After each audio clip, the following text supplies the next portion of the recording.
Bonjour, bienvenue sur ma chaîne. Donc aujourd'hui, je vous propose une posture qui paraît simple, mais qui peut être très difficile aujourd'hui. Donc plutôt pour les débutants, si vous commencez le yoga, c'est chien tête en bas. Chien tête en bas, c'est une posture où au début, on peut avoir beaucoup de difficultés parce qu'on manque de souplesse, le dos n'est pas habitué, les épaules, les jambes.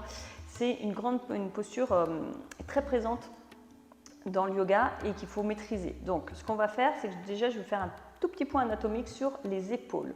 Donc vos épaules, on part ici et vous voyez qu'une rotation interne des épaules, c'est quand je vais vers l'intérieur. Donc quand je suis ici, l'intérieur c'est moi-même. Quand je suis là, c'est vers le bas. D'accord?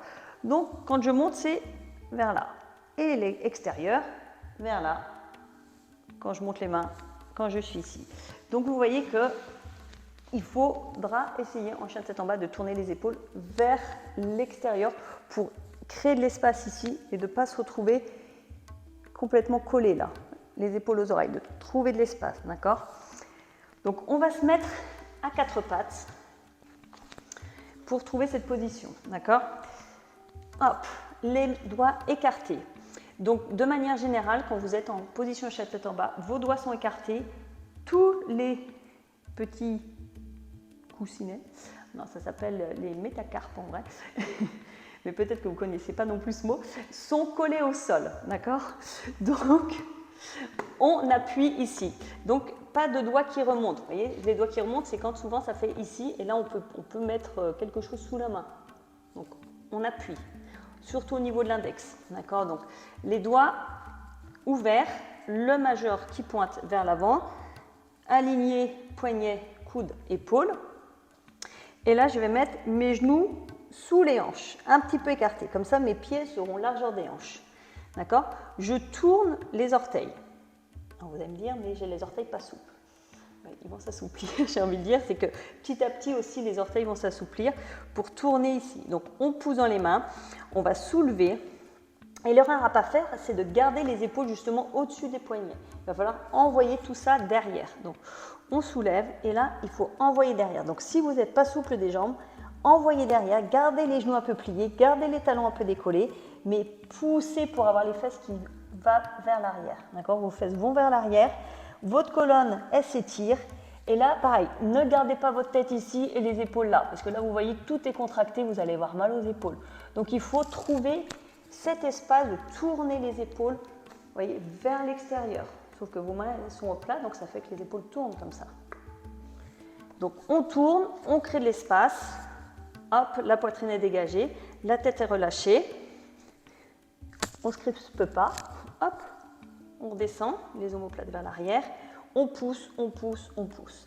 Ici, ne gardez pas les coudes pliés non plus, puisque coudes pliés, ça va être très difficile de garder la posture longtemps, vous allez tout crisper. Donc, essayez de tendre vos bras en poussant, dégagez les épaules, donc, voyez mes épaules, ici, je pousse et je dégage. Quitte à garder les genoux pliés, voilà. Après, petit à petit, si ça va, vous essayez de tendre les jambes. Alors peut-être dans un premier temps, ça va faire comme ça, en attendant qu'il y ait suffisamment de souplesse pour avoir les talons au sol. Mais là, on continue à pousser et on lâche cette tête. Ne gardez pas la tête ici, les épaules là, parce que là, c'est trop de tension. Hop, on relâche, on relâche, on relâche. On pousse et petit à petit, avec la pratique, vous allez forcément gagner en souplesse parce que toute l'autre chaîne va être étirée.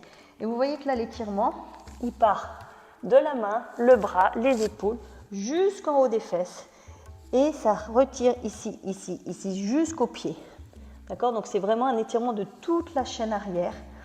On pousse. Si ça va, pour les plus avancés d'entre vous, vous ouvrez. On pousse. On continue à pousser. On continue à pousser. On continue à pousser. On descend. On descend. Vous voyez les épaules comme elles s'ouvrent? Je crée de l'espace.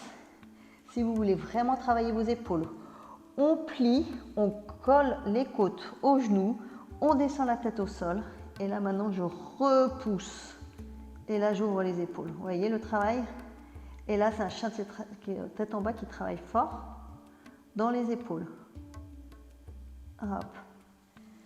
Ici, si je me mets là, je travaille un petit peu moins. Vous voyez la différence dans les épaules? Hop. Je plie, je touche la tête et je repousse. D'accord? Et si vous êtes débutant, concentrez-vous déjà sur ici la détente de vos épaules. N'oubliez jamais qu'une posture, elle est juste quand la respiration est juste. Donc si vous êtes quelque part en tension, vous n'êtes plus dans le yoga, d'accord? Vous êtes trop dans l'effort. Il faut qu'il y ait une certaine fluidité qui arrive et que votre respiration suive le mouvement, que le corps, il engage ce qu'il doit engager. Donc par exemple, quand chien tête en bas, le ventre est serré, les jambes sont tendues, les épaules ouvertes mais relâchées, et on trouve le bon équilibre entre la détente et l'engagement, d'accord? Donc c'est très subtil, c'est toute la science du yoga, c'est de trouver cet équilibre justement. N'oubliez pas de bien respirer. Le regard se porte en chien tête en bas entre les genoux. Vous voyez, comme je suis ici, je lâche la tête entre les genoux, ouvert le nombril, ventre serré, je pousse. Hop. Talon au sol, genou vers l'arrière et on vient ici. Hop. Voilà, donc j'espère vous avoir donné des petites astuces pour essayer de détendre ce haut du corps en chien tête en bas. Et je vous dis à très bientôt. Merci.